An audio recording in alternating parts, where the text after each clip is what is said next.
2026-এর পশ্চিমবঙ্গের বিধানসভা নির্বাচন প্রায় দোরগোড়ায় আসন্ন।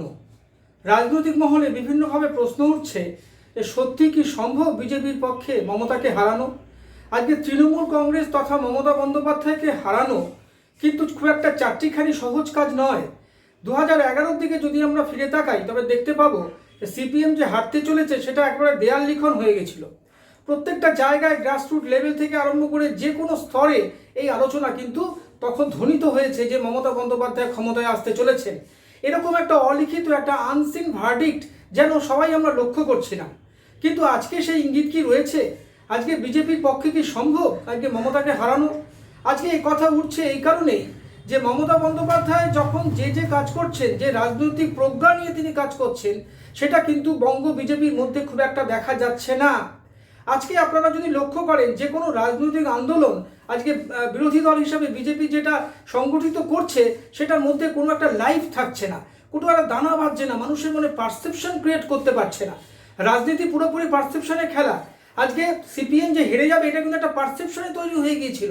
2011 যে মমতা জিততে চলেছিল এটা একটা পারসেপশন, একটা অলিখিত পারসেপশন সবার মধ্যে কিন্তু ধ্বনিত হয়েছিল, যেটা আজকের দিনে একেবারেই কিন্তু বিরল। আজকে আপনি কারোর মধ্যে আলোচনা শুনবেন না, আপনি কোনো লেভেলেই আলোচনা শুনবেন না হ্যাঁ বিজেপি ক্ষমতায় আসতে চলেছে।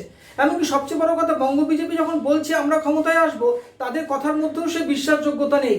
তারা নিজেরাই যেন বিশ্বাস করতে পারছে না, সেই কনফিডেন্সের অভাব বড্ড দেখা যাচ্ছে। আর উল্টো দিকে মমতা বন্দ্যোপাধ্যায় কনফিডেন্স ভাবুন আপনি, সেই নাগরাকাটা থেকে আরম্ভ করে কোনো ধর্ষণ কাণ্ড থেকে আরম্ভ করে আরজি করের আন্দোলন থেকে আরম্ভ করে যেভাবে মোকাবিলা করছে মমতা, সেটা সত্যি কিন্তু অত্যন্ত বাহবা দিতে হয়। আজকে যে কোনো ঘটনা যখনই ঘটে যাচ্ছে প্রশাসনকে দিয়ে সঙ্গে সঙ্গে তাদের বিরুদ্ধে ব্যবস্থা নেওয়া এবং একটা প্রো পিপল অ্যাটিটিউড মমতার মধ্যে সর্বদা রয়েছে। যখন কার্নিভাল নিয়ে ব্যস্ত, আজকে যখন নাগরাকাটায় এরকম ঘটনা ঘটছে, বন্যাতে সব কিছু ভেসে যাচ্ছে, শুভেন্দু অধিকারী সুকান্ত মজুমদাররা ঘরে বসে বিবৃতি দিচ্ছে তখন মমতা পরের দিন কী করলেন, সেখানে চলে গেলেন এবং খগেন মুর্মুকে একবারে অযাচিতভাবে দেখতে চলে গেলেন, যেটা একটা মাস্টার স্ট্রোক বলেই মনে করছে সবাই। আজকে খগেন মুর্মুকে যে দেখতে যাবে সেটা কিন্তু কেউ বুঝতে পারেনি, উইদাউট এনি ইন্টিমেশন তিনি চলে গেলেন। এই যে রাজনৈতিক প্রজ্ঞা, অভিজ্ঞতা, এই যে একটা কি বলবো যে অত্যন্ত সুপার পাওয়ার কাজ করছে মমতার মধ্যে, যেন একটা অত্যন্ত ইন্টেলিজেন্স একটা কাজ করছে। তিনি যেন হাতের তালুর মতো চেনেন পশ্চিমবঙ্গটাকে। তিনি জানেন কোথায় যেতে হবে, কোথায় না গেলে অসুবিধা হবে, কোথায় এই সর্বদাটা একা ঠিক করছেন তিনি। আর এর ফলে কি হচ্ছে, বিজেপি কোনো নেতাই পেরে উঠছে না আজকে মমতার সঙ্গে মোকাবিলায়। আজকে রাজনৈতিক যে সমস্ত স্ট্যান্ডগুলো নিচ্ছে বিজেপি কেমন যেন ভোতা হয়ে যাচ্ছে। আজকে দিল্লি যে সমস্ত নেতারা, আপনারা ভাবুন 2026 হতে আর বিন্দুমাত্র বাকি নেই যখন, তখন কিন্তু মমতার বিরুদ্ধে কে এই মুখটা কিন্তু আজও ঠিক করতে পারলেন না তারা শুভেন্দু অধিকারী হবে না মিঠুন চক্রবর্তী হবে না সুকান্ত মজুমদার না দিলীপ ঘোষ, আজকে কাউকেই কিন্তু মমতার সামনে আনতে পারছেন না তার কারণ তাদের ভয় আছে মনে, যদি মমতার সামনে কোনো নেতার নাম ঘোষণা করে দেওয়া হয় তাহলে সে হয়তো এক্সস্টেড হয়ে যাবে। আজকে এই এক্সস্টেড হয়ে যাওয়াটা তারা চাইছেন না। সেই কারণে তারা মনে করছেন যদি বিজেপি ক্ষমতায় আসে তখন তারা ঠিক করবে যে কে মুখ্যমন্ত্রী হবে। আর এটাই হচ্ছে তৃণমূলের প্লাস পয়েন্ট। আবার কি তৃণমূল কি করছে, পুরো মমতাকে ইউনিপোলার করে দিচ্ছে। তারা এক এবং অদ্বিতীয় যে একদম নেতা এবং নেত্রী বলতে যা বোঝায় তারা মমতাকে প্রজেক্ট করছে। আর তারা বলছে যে বিজেপির কে হবে, মমতার বিরুদ্ধে কে দাঁড়াবে, কে আগে একটা অল্টারনেটিভ প্রার্থী হবেন আপনারা বলুন, বলতে পারছে না। ফলে মানুষের মনে কি দেখছে মানুষ, যে মমতা বন্দ্যোপাধ্যায়ের বিকল্প কেউ নেই। এর ফলে আজকে বঙ্গ বিজেপি যত সমস্ত যে অ্যাক্টিভিটিসগুলো কোথাও গিয়ে একটা জনপ্রিয়তা পাচ্ছে না, কোথাও গিয়ে হারিয়ে যাচ্ছে। তাদের মধ্যে কোঅর্ডিনেশন নেই, তাদের মধ্যে একত্রীকরণ নেই, তাদের মধ্যে গোষ্ঠীদ্বন্দ্ব প্রবল। গোষ্ঠীদ্বন্দ্ব সব দলই থাকে, কিন্তু আপনি যখন বিরোধীতে থাকবেন তখন যদি বেশি আপনার মধ্যে গোষ্ঠীদ্বন্দ্ব থাকে তখন সেটা বেশি হাইলাইটেড হবে। আজকে শুভেন্দু অধিকারী সুকান্ত মজুমদার দিলীপ ঘোষ আপনি দেখবেন না যে একসাথে মিছিল করছে। আজকে সৌমিত্র খাঁ থেকে আরম্ভ করে শ্রমিক ভট্টাচার্য আপনি দেখবেন না যে একত্রিত হয়ে কোনো মিছিল করছে, মিটিং করছে। এর ফলে কি হচ্ছে, মানুষের মনে একটা অল্টারনেটিভ ফোর্স হিসেবে বিজেপিকে তারা এখনও ঠিক বিশ্বাস করতে পারছে না।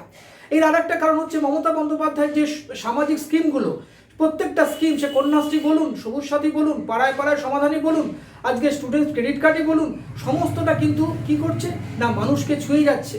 প্রত্যেকটা মানুষ পারসেপশন দিয়ে ভাবছে, তার ঘর থেকে ভাবছে, তাদের নিজেদের ব্যক্তিগত অভিজ্ঞতা থেকে দেখছে যে মমতা বন্দ্যোপাধ্যায়ের সমস্ত স্কিমগুলো আমাকে উপকার করছে। আমার ছেলে আজকে 11 উঠেই গিয়ে স্মার্টফোন পেয়ে যাচ্ছে, আজকে আমার মেয়ে 18 বছরে পা দিলেই 25,000 টাকা পাচ্ছে। এই যে বাস্তব অভিজ্ঞতা, এই বাস্তব অভিজ্ঞতাটা কিন্তু মমতাকে আরও কি করছে না এনরিচ করছে। আজকে মমতা বন্দ্যোপাধ্যায়ের ভোট দিনে দিনে বাড়ছে, তার কারণ কি, তার কারণ হলো মমতা বন্দ্যোপাধ্যায় কখনো ইরোশন হয়নি।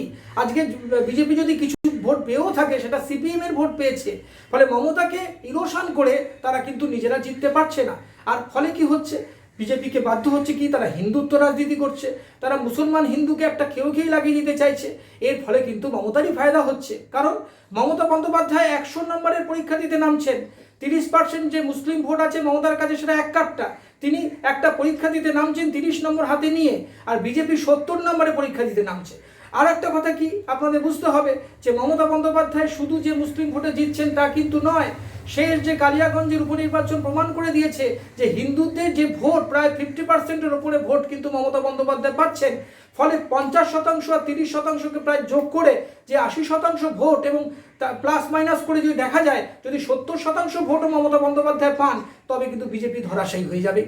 কারণ বিজেপির হাতে কত 70 নাম্বার, মমতার হাতে 100 নাম্বার। সে 100-র মধ্যে 30 আগে পেয়ে বসেছে, আর বাকিতে তার বাজিমাত করতে তার বেশি সময় লাগবে না।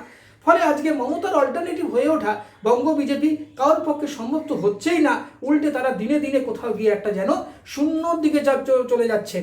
সুতরাং সেটা অত্যন্ত কিন্তু একটা তাৎপর্যপূর্ণ দিক হয়ে উঠতে পারে 2026-এ।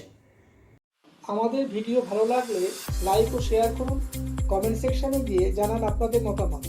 আরও ভিডিও পেতে চ্যানেলকে সাবস্ক্রাইব করুন। প্রতি মুহূর্তে খবরের আপডেট পেতে প্রেস করুন বেল আইকন।